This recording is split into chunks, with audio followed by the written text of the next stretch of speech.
Welcome back to Jersey Matters. I'm Larry Menti. We continue our conversation now with Newark Mayor Ras Baraka. Recently, when the subject of sanctuary cities came up, you made the comment that the Trump administration, in trying to force cities to comply with ICE regulations to turn over those who are here undocumented to the Trump administration, as making the cities be like fugitive slave catchers.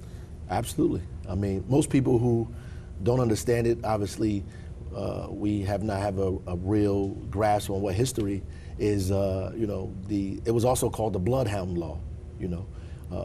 Where the fugitive slave law empowered residents or regular people to catch individuals who the state deemed as criminal because they ran away from slavery or tried to establish their humanity in some way. And so what it did was empower regular people, local law enforcement, local residents to grab people and bring them back into captivity. But is that what the Trump administration is asking you to do? I mean, from what I understand, it's if you arrest somebody that is undocumented, you have to turn them over to ICE after they're arrested for something else. They're not saying go out and catch people. No, yes, they are. Actually, they are. They're telling our police forces to allow them to come into the police station and ask people if they're documented or not. They're asking us to turn over people's records to them without federal search warrants. They ask people, our police officers, to ask people these questions out in the street, asking them for their ID and whether they are documented or undocumented.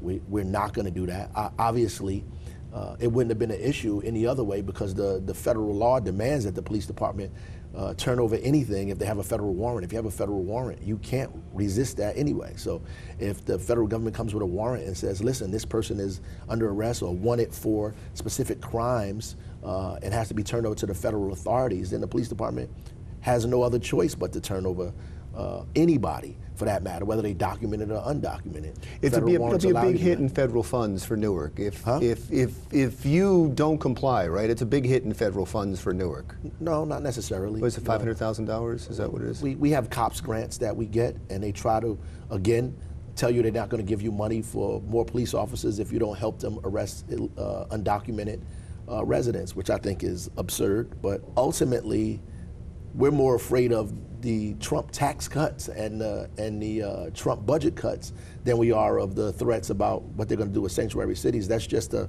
pittance compared to what he wants to do with housing and health care and all these other kinds of issues that affect us a lot more, 10, 15 times more than saying they're going to take $2 million away from us or $500,000 away from us for hiring police officers.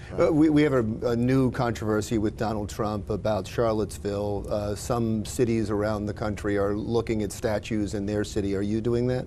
I think inadvertently, Trump pointed out is that America and the history of this country was built off of slavery and has a deep systemic culture of inhumanity that needs to be addressed and hasn't been addressed.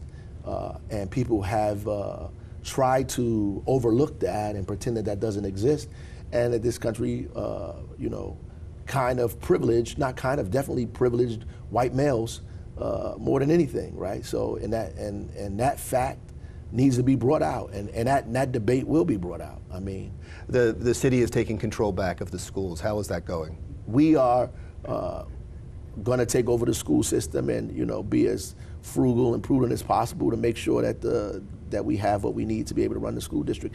And obviously, the state needs to fund Abbott, fully fund Abbott, because that's what the state Supreme Court told them to do, and they have not done it yet.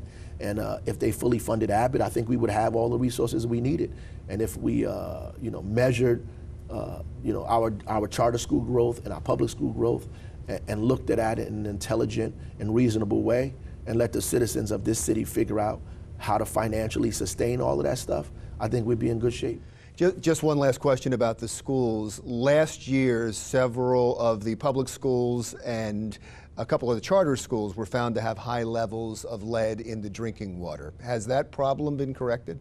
There are no kids drinking from fountains or anything that had lead in them. Most of those things have been disabled or filters been put on them. We are lobbying the state now for the kind of infrastructure dollars that we need so we can begin to change the water infrastructure, the pipes, which is where the lead is coming in at, in entry pipes to buildings, to old buildings, to be able to repair them, so we don't have to worry about this ever again.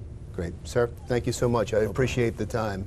Newark Mayor Ras Baraka. When we come back, if you're one of those people that like to go to the beach and spread out, maybe put up a big tent, enjoy the last couple of weekends of summer, because that practice may end. We'll explain when Jersey Matters continues.